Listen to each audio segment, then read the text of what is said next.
En el abordaje de la meteorología básica es de fundamental importancia comenzar teniendo muy claro algunos conceptos esenciales sobre la composición y la estructura de la atmósfera.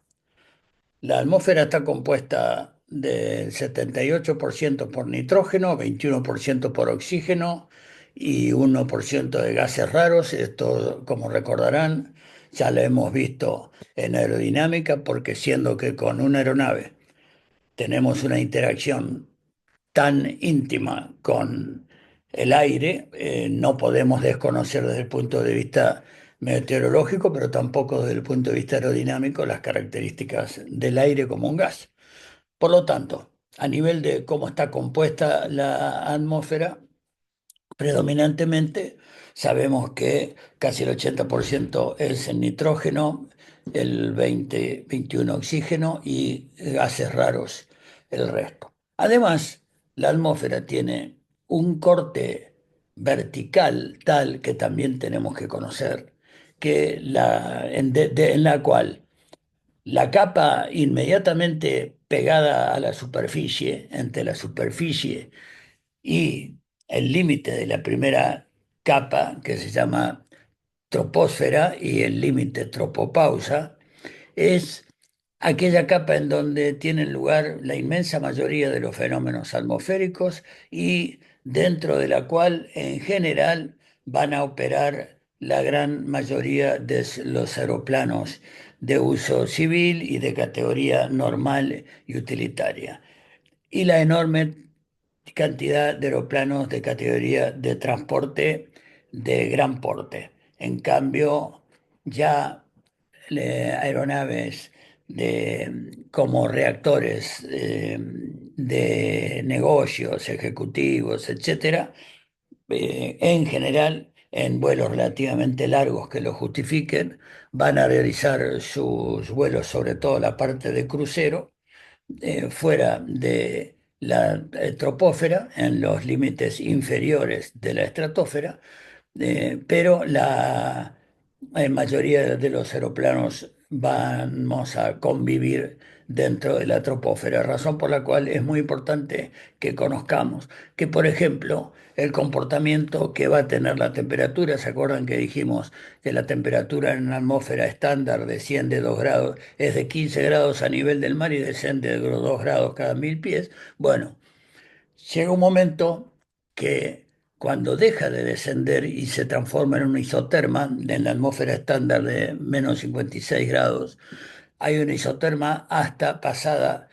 la primera capa inferior de la estratosfera. Luego la temperatura se incrementa hasta el límite superior de la estratosfera, que se llama estratopausa, vuelve a disminuir con un gradiente muy superior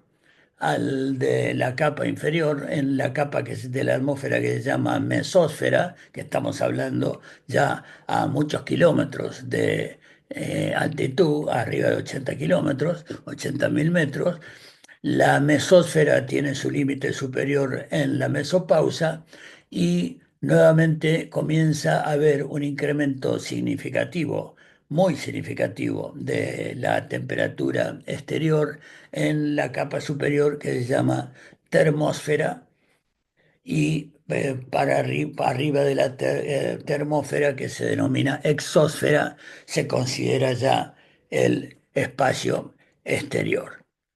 La mayoría de las aeronaves van a funcionar dentro de esta primera capa de 11, 12.000 metros, aproximadamente 36.000 pies de altitud. Varía en los polos y en el Ecuador, pero para tener una referencia, es una capa tremendamente delgada respecto a el resto del tamaño, de la dimensión que tienen las capas conocidas de la atmósfera, cada una con características de temperatura, presión diferentes.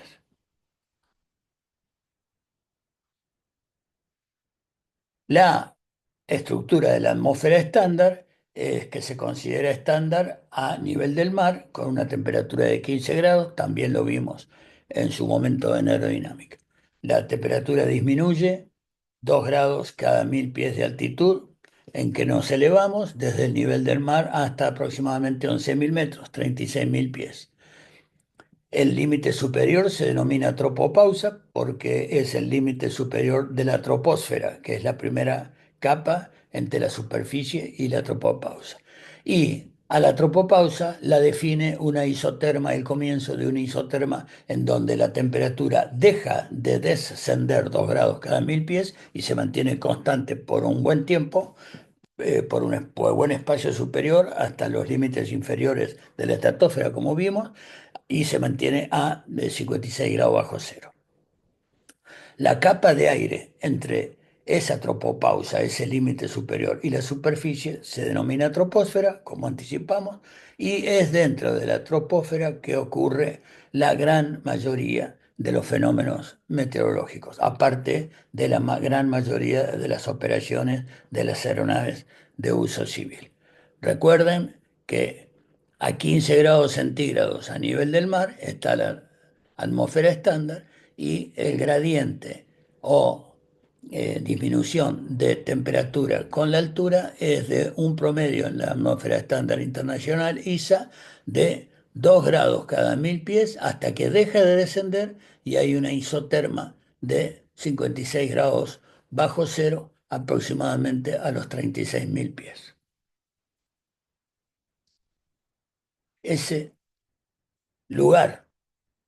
donde la temperatura deja de descender a medida que ascendemos en altitud y se mantiene a 56 grados bajo cero en la atmósfera estándar, es definido como tropopausa, el límite superior de la troposfera. El límite inferior de la troposfera es la superficie terrestre.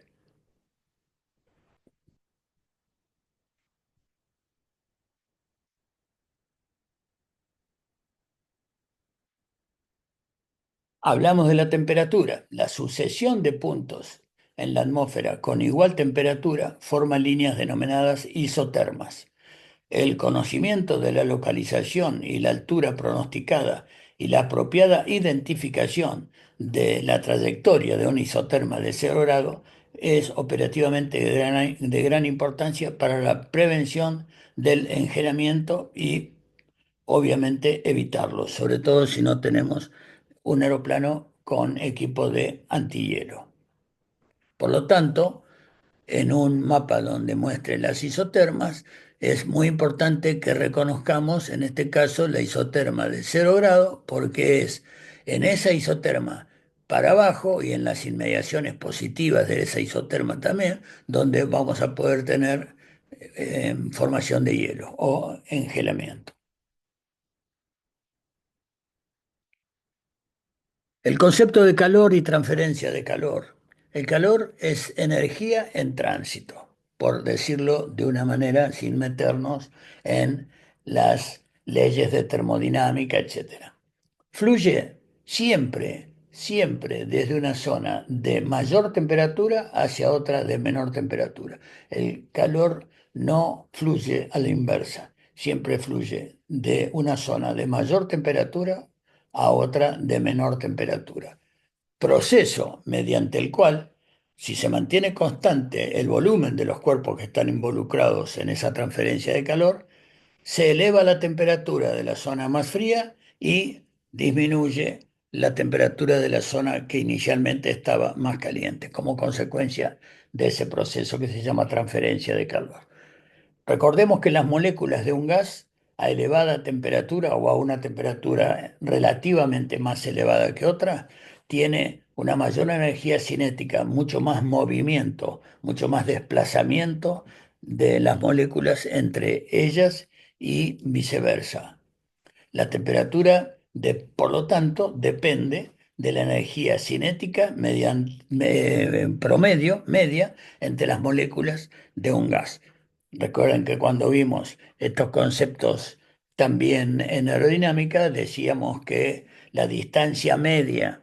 entre moléculas del aire en una atmósfera estándar es de 10 veces su diámetro. Por lo tanto, hay muy poca cohesión, muy poca atracción molecular entre las partículas de un gas como el aire. Y eso hace que la vibración, la circulación entre sus moléculas se favorezca. Bueno, es mucho más favorecida cuando ese gas eleva su temperatura respecto a una temperatura inferior, en donde sus moléculas están mucho más contraídas, paralizadas. Hay fundamentalmente tres procesos que favorecen o que intervienen en la transferencia de calor. El calor por radiación es el calor que que se genera por estar expuesto directamente al calor un determinado cuerpo, que es lo que pasa con el fenómeno, como vamos a ver más adelante, de un tipo de niebla, cuando la Tierra, cuando baja la temperatura a la noche después de la puesta del sol, la Tierra se enfría mucho menos que el aire que la circunda. Por lo tanto, empieza a irradiar el calor que recibió de la energía solar durante el día, y si hay humedad en las capas inmediatas de aire y más frío, inmediatamente se condensa y forma la niebla llamada por radiación. Ya lo vamos a ver. Por conducción es, como la palabra lo dice, por el contacto. La manija, si no tiene un aislante de calor, como la madera, la baquelita, etcétera, la manija de una sartén, si es metálica, se va a calentar por conducción, porque por radiación se calentó la sartén desde el mechero a la sartén propiamente dicha, pero por conducción, si hay un elemento conductor como el metal o buen conductor, se va a incrementar el calor también de partes adyacentes por conducción. Y el fenómeno de calentamiento por convección es debido a que, como el aire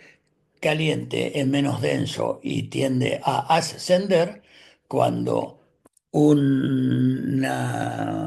objeto con humedad, como puede ser un lago o la atmósfera misma conteniendo humedad, se calienta significativamente por la luz solar, como lo vamos a ver con la energía solar, como se calienta el líquido adentro de una cacerola o dentro de una pava, llega un momento que genera corrientes ascendentes de aire, algunas visibles por medio de vapor, pero que siempre van a tener una componente vertical ascendente, debido a que el aire caliente es menos denso y tiende a subir cuando se encuentra con aire relativamente más frío que lo circunda. Por lo tanto, tenemos el Sol como fuente principal, esencial, primaria de los fenómenos meteorológicos y atmosféricos en este planeta Tierra. Es el motor, el impulsor de la enorme mayoría de todos los fenómenos meteorológicos y atmosféricos que tienen lugar. Su Majestad el Sol. Cuando el Sol calienta la Tierra de tal manera, la superficie terrestre más irradiada, o la que es irradiada en forma más directa,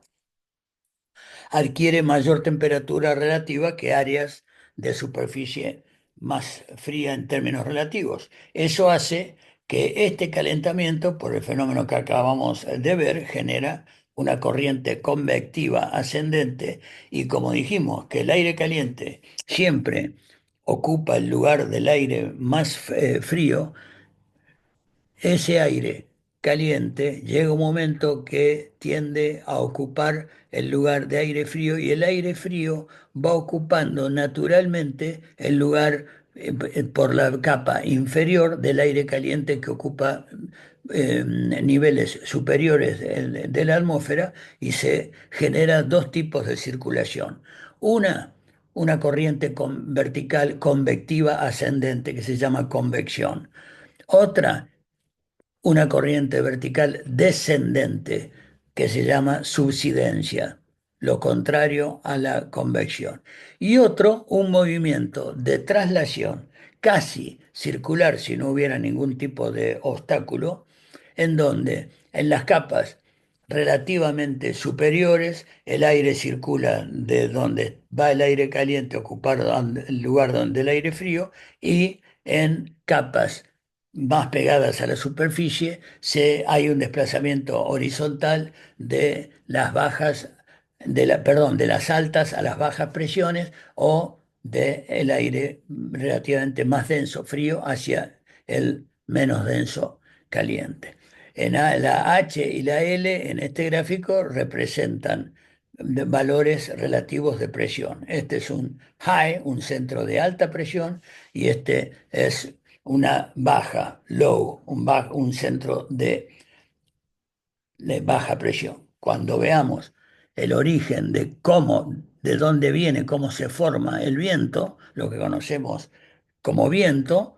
ya vamos a volver a este principio que el aire se desplaza desde las altas presiones hacia las bajas. El Sol es la principal fuente de origen y generación de la gran mayoría de los fenómenos atmosféricos y meteorológicos sobre el planeta Tierra. No hay ninguna duda sobre eso. Tanto que muchos fenómenos secundarios que suceden en el planeta son a causa no solamente de la energía solar, sino, por ejemplo, de el ángulo con que esta energía incide en el planeta por la forma esferoide que la Tierra tiene. La radiación solar incide cada vez más tangencialmente sobre la Tierra al aumentar las latitudes, o sea, al irnos hacia los respectivos polos, fenómeno que es máximo en los polos. ¿Qué quiere decir? Que si hay un observador parado en el ecuador y otro parado en el polo, con la misma radiación solar a la misma hora del día, supongamos, eh, el, eh, el área del Ecuador está recibiendo la radiación solar en forma que no tiene ángulo alguno. Por ejemplo, al mediodía el Sol va a estar en lo que se llama el cenit y va a estar totalmente perpendicular al observador. Por lo tanto, la irradiación que produce el mismo Sol en esta latitud no es la misma que la de los polos, en donde el, el rayo del Sol impacta de manera cada vez más tangencial al acercarnos a los polos. En la medida que estamos en los trópicos y nos acercamos a los polos, la influencia de la radiación solar empieza a ser cada vez más tangencial en la medida que nos alejamos del Ecuador. Esa radiación directa recibida en inmediaciones del Ecuador produce un calentamiento diferencial, un calentamiento desigual del planeta Tierra respecto a la radiación recibida en mayores latitudes, o sea, en la medida que nos acercamos a los polos. Esto se debe tener muy comprendido porque es el origen de muchos fenómenos, inclusive de los patrones de circulación semipermanente del planeta. Por lo tanto, esta Tierra que es irradiada por el Sol de la manera que dijimos, en una circulación, en principio, para llegar a comprender aspectos más complejos, en un planeta que no rota sobre su eje y que su eje no está inclinado respecto a su plano orbital o plano de traslación alrededor del Sol. Por lo tanto, en un planeta estático solamente por la diferencia de calentamientos entre el polo y a medida que entre el Ecuador y a medida que nos acercamos a los polos es menor, como recién dijimos, eso solamente ya genera un calentamiento diferencial desigual en todos los puntos del planeta, olvidándonos por el momento la total asimetría que hay de distribución de mares, tierras, cordilleras sobre el planeta. Nada más que imaginándonos una esfera siendo calentada por el Sol, ya va a tener máximo calentamiento en el Ecuador, por lo tanto el aire caliente sube, en algún momento va a descender porque se encuentra con el aire frío en los polos y va a descender, y por lo tanto alrededor del planeta va a haber una circulación, en principio, si esto no se mueve, fuera totalmente homogénea la composición de agua y tierra sobre el planeta, si no tuviera el eje inclinado, todo eso, habría un patrón de circulación semipermanente teórico en donde en las inmediaciones del Ecuador el aire va a subir, va a descender en los polos y por lo tanto va a caer, como lo indican las flechas, desde ambos polos hacia el Ecuador, ese aire relativamente frío y otra vez constantemente repetirse ese patrón de circulación. Pero la realidad no es tan simple como esto. Lo que pasa es que para comprenderla tenemos que empezar de a poquito. Acá todavía ni siquiera se calentó la Tierra. Acá la empezamos a calentar en forma totalmente primaria y en forma teórica y tendría este patrón de circulación general. Ahora, el eje de la Tierra respecto a su plano de órbita elíptica alrededor del Sol, está inclinado 23 grados y medio entre el eje transversal al plano de traslación, porque la Tierra se traslada en esta vertical, pero rota alrededor de este eje que está inclinado 23 grados y medio. Perfecto. Los rayos verticales, como recién dijimos, ya no le caen sobre el ecuador, caen en alguna estación en el trópico, más en el trópico de Cáncer y en la estación opuesta en el trópico de Capricornio. Por lo tanto, ahí ya tenemos una primera diferencia que afecta la circulación y ya lo vamos a ver de qué manera. De hecho, no es casual que la latitud norte y sur, respectivamente, donde están ubicados los paralelos que representan el trópico de Capricornio en el sur y el de Cáncer, respectivamente, en el norte, no es casual que estén a una latitud, así como el Ecuador es latitud cero, los polos latitud 90 norte y sur, los trópicos tienen una latitud de 23 grados y medio norte y sur, respectivamente, porque es esa la latitud exactamente a la cual los rayos verticales del Sol le irradian más verticalmente debido a la inclinación que tiene el eje de rotación de la Tierra con respecto al eje que es transversal al plano en donde alrededor del cual la Tierra se traslada durante el año alrededor del Sol. Esto, viéndolo desde otra perspectiva, como aclaramos previamente,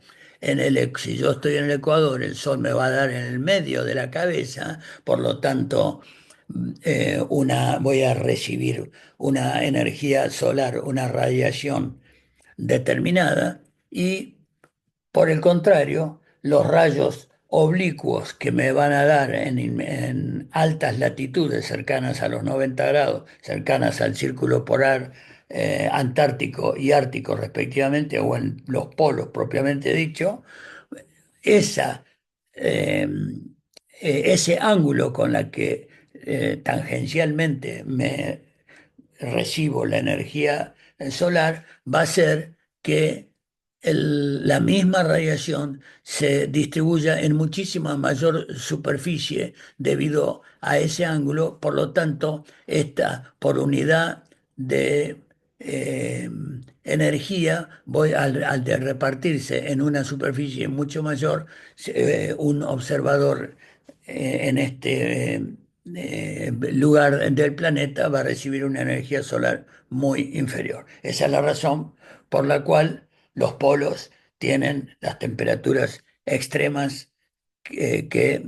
no obstante, las estaciones del año, incluyendo los respectivos veranos,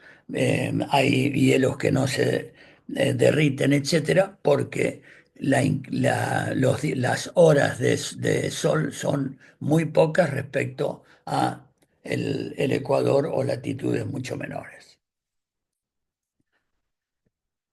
Por lo tanto, ese calentamiento diferencial de la Tierra también afecta las estaciones porque esa inclinación que tiene el eje hace que esa inclinación de 23 grados y medio defina el invierno y el verano porque el Sol impacta de una manera muy superior. Fíjense que en este diciembre en el hemisferio sur está totalmente iluminado y el norte está a oscuras. Por el contrario, en nuestro invierno, debido a esta inclinación, el mismo sol nos está iluminando toda la superficie, casi hasta el polo del hemisferio norte y con muchas menos horas de sol en el hemisferio sur. Por lo tanto,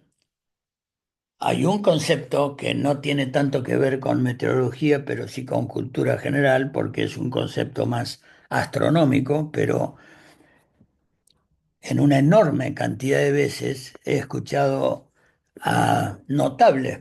incluso notables personajes de los medios, decir que esa diferencia de la temperatura de la Tierra en nuestros veranos, lo que define en definitiva los veranos y en los inviernos en los distintos hemisferios, es por la lejanía o distancia relativa más cercana o más lejana al Sol de la Tierra en su traslación. Y eso es totalmente falso. El único factor que influencia en la definición y la determinación de las de estaciones extremas, que son el invierno y el verano, es la inclinación de 23 grados y medio del eje de rotación terrestre. Esto, siguiendo con el calentamiento diferencial de la Tierra, también es muy favorecido porque aún a una misma radiación recibida respecto a la estación del año y respecto a la latitud con que se esté, también es muy diferente la distribución de tierra y agua, de mares y superficie, de grandes océanos en la Tierra. Tengamos presente que prácticamente el 71% del total de la Tierra está ocupada por agua, por distintos océanos, mares, ríos, lagos, y solamente menos del 30% en superficie terrestre. Eso hace que también el calentamiento sea totalmente distinto porque la Tierra tiene mucha menos inercia, se enfría y se calienta mucho más rápido que el agua en términos relativos. Por lo tanto, el agua tiene, digamos así, una inercia térmica mayor que las superficies terrestres. Eso hace, como lo vamos a ver más adelante cuando veamos masas de aire, que no es casual que los climas mediterráneos, los climas continentales, que son aquellos lejos de los mares, sean más extremos, menos húmedos y de temperaturas más frías o más calientes, depende de la estación, que en los climas eh, cercanos a la costa, porque,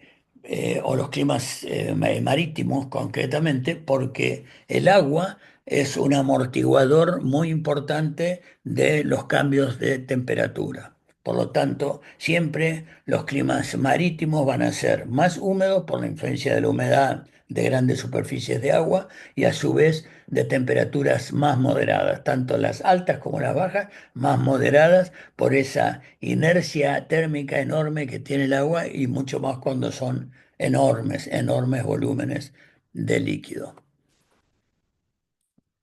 Como si esto fuera poco, la Tierra rota sobre su propio eje aproximadamente 24 horas gira 360 grados sobre su propio eje. Eso tiene y adquiere propiedades propias, valga la redundancia, de algo que rota en el espacio. Una de ellas es lo que se llama fuerza o efecto Coriolis, por el apellido del señor que descubrió este efecto en su momento, únicamente atribuido a la rotación terrestre. Y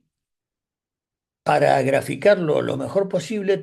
y comprender lo más fácilmente posible el efecto Coriolis, deberíamos imaginarnos, por ejemplo, en el caso del Polo Sur, que en muchos aspectos es lo que más nos interesa, porque al menos es en el hemisferio sur donde más vamos a empezar a volar, al menos en nuestros principios, en los principios de nuestra carrera, de nuestra trayectoria aeronáutica, debemos imaginarnos que nosotros estamos en el espacio,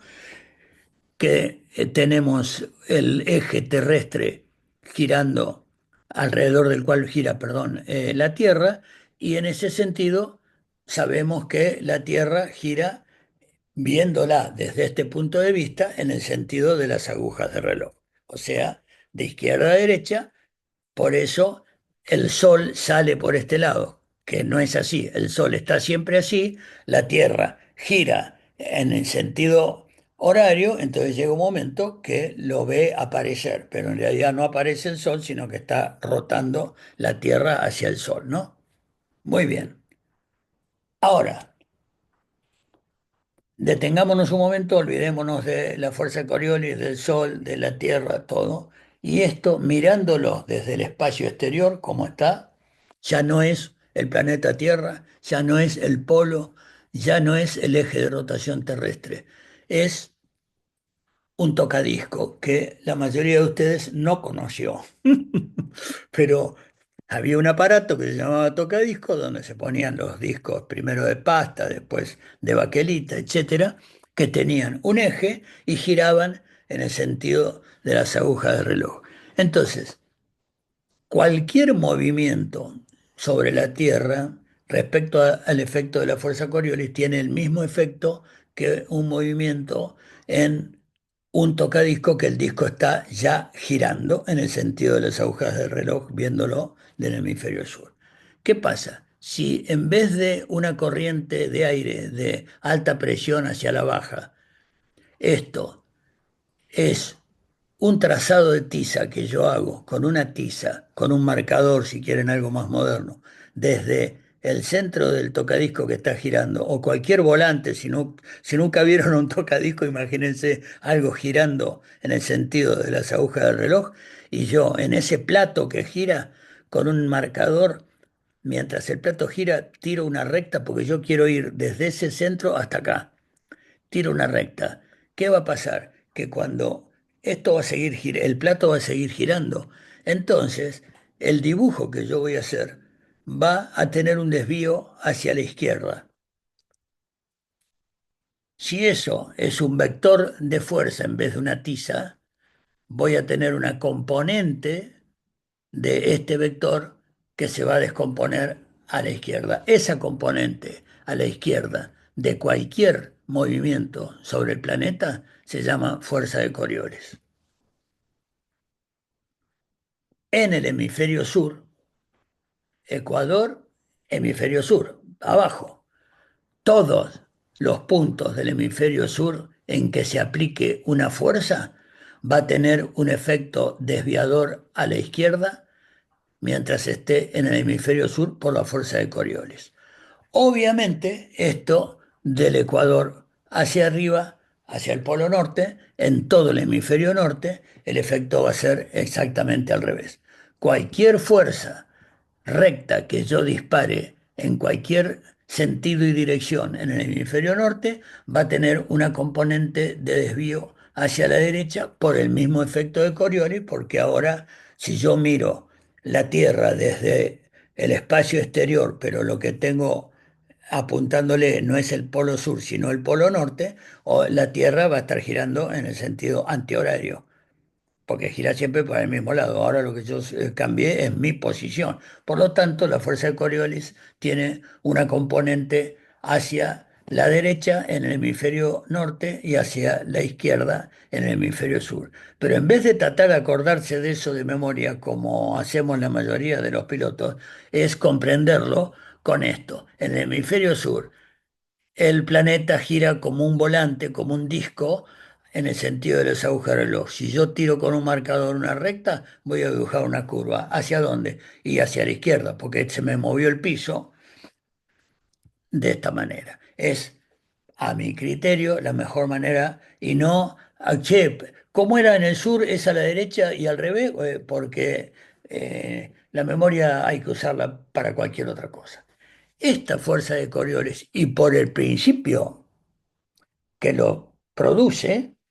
se desprende, obviamente, que es máxima en los polos y nula en el ecuador. Fíjense que en el ecuador yo tiré dos vectores en direcciones, pero sentidos opuestos, direcciones, magnitudes iguales, pero en sentidos opuestos, y ninguna se desvió,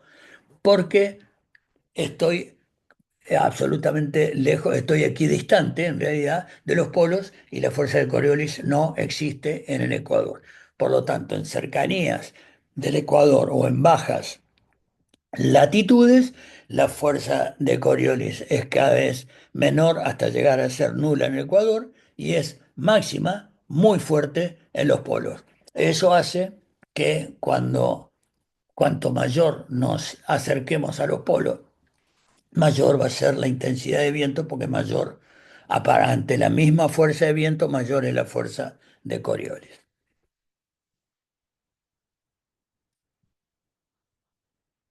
Por lo tanto, el Sol calienta, la Tierra gira sobre su eje en la dirección desde el polo norte, dirección contraria, perdón, en dirección horaria, en el sentido de las agujas del reloj. La fuerza de Coriolis me desplaza hacia la izquierda. Esa maniobra hacia la izquierda, esa componente hacia la izquierda, me produce una circulación tal que me genera fuerza centrífuga. La misma fuerza de Coriolis me produce, en ese desvío, produce una trayectoria circular tal que me genera fuerza centrífuga, que se agrega a las componentes que tienen influencia en la dirección, sentido y magnitud del viento, como vamos a ver más adelante. Por lo tanto, con la fuerza de Coriolis es directamente proporcional a la intensidad de viento. Con bajo un viento relativamente leve, la fuerza de Coriolis en el hemisferio norte va a tener una componente derecha relativamente eh, pobre. Y si la intensidad del viento aumenta, aumenta proporcionalmente la fuerza de Coriolis con viento fuerte. Por lo tanto, recuerden, cualquier trayectoria en el hemisferio norte tiene un desvío hacia la derecha de la misma por la fuerza de Coriolis. Recuerden que el planeta gira en el sentido de las agujas del reloj, en el sentido horario observado desde el polo sur.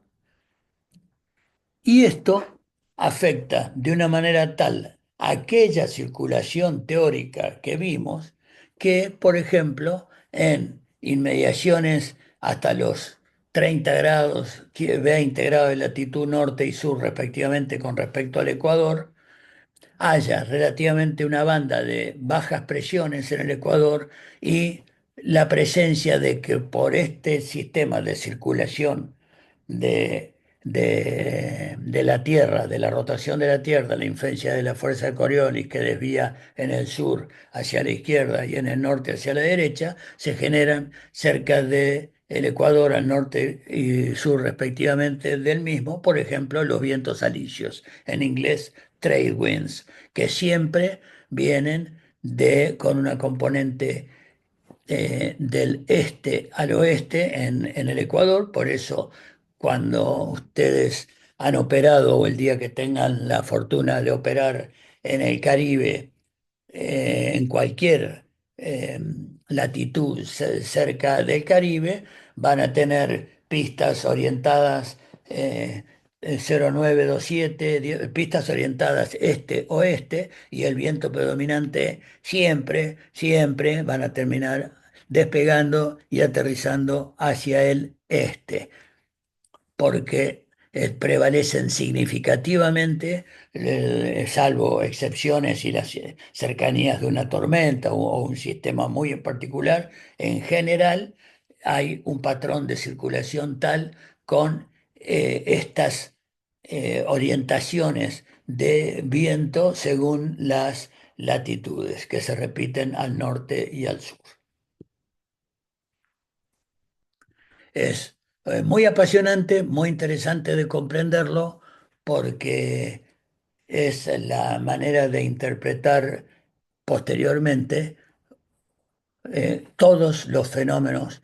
meteorológicos y atmosféricos que ocurren, porque todos se generan a partir de la energía que irradia el Sol sobre la Tierra y la energía que refleja la Tierra hacia el espacio.